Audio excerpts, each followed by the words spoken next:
Support WrestleTalk! Give us a subscribe. Hello and welcome to the WrestleTalk News. I'm Ollie Davis. Despite being pushed near the top of Raw's card since late last year, Braun Strowman only got his first t-shirt a few months ago, with April seeing the release of his Monster Among Us design on WWE's shop. It's a solid slogan, but it pales in comparison to Braun's other badass catchphrases. I'm here to pile bodies, I'm not finished with you, and my personal favourite, your tears hydrate me! Given his growing popularity, WWE have released his new t-shirt, using a design that far surpasses anything I just suggested. No, not Wonder Braun! Who put that in there? We don't talk about Wonder Braun! His new t-shirt design is Braun Strowman, playing off the catchphrase where he screams his own name. Braun is a force of nature, a monster among men. He's not emasculated by anyone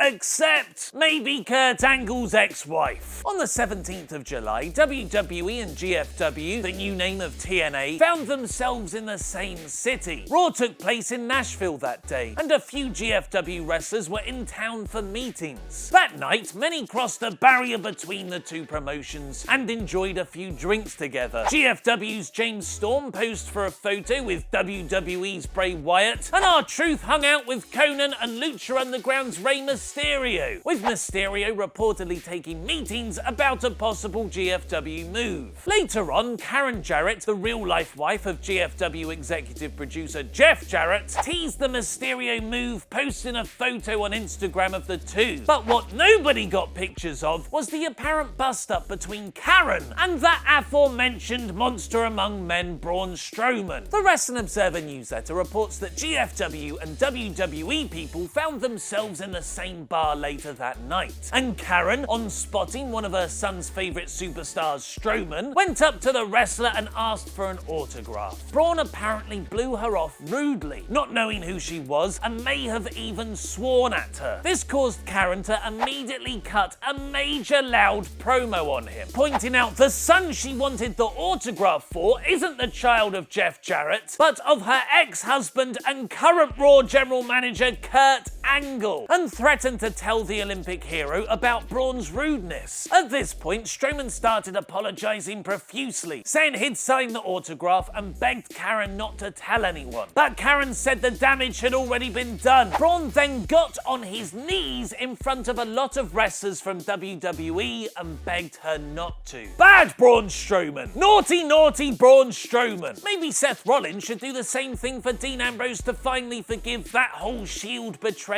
thing. Instead, WWE are telling a steadily paced, subtle story of the two former friends repairing their relationship. But for Triple H, it's not subtle enough. Ambrose and Rollins beat The Miz to Raj in the main event of this week's Raw, after which Dean embraced Seth in celebration. When Rollins held out his hand for the classic Shield fist bump though, Ambrose thought it too much and left him hanging in the ring. According to the Dirty Sheets podcast, Ambrose's celebratory hug after beating The Miz to Raj was too friendly at this stage in the story. Triple H is very upset with those two. He feels like they botched the entire storyline. Hunter reportedly thinks that Dean hugging Seth is a far more significant gesture than the climactic fist bump, and will lessen the big reunion payoff moment planned for SummerSlam. The Shield reunion is the fantasy booking warfare challenge for me and Luke in tomorrow's Wrestle Ramble episode, which $5 Patreon donators can watch right now. Major SummerSlam plans have been leaked, and Brock Lesnar has teased the UFC return. Click the videos to the left to learn more, press subscribe and support WrestleTalk on Patreon. I've been Ollie Davis and that was wrestling.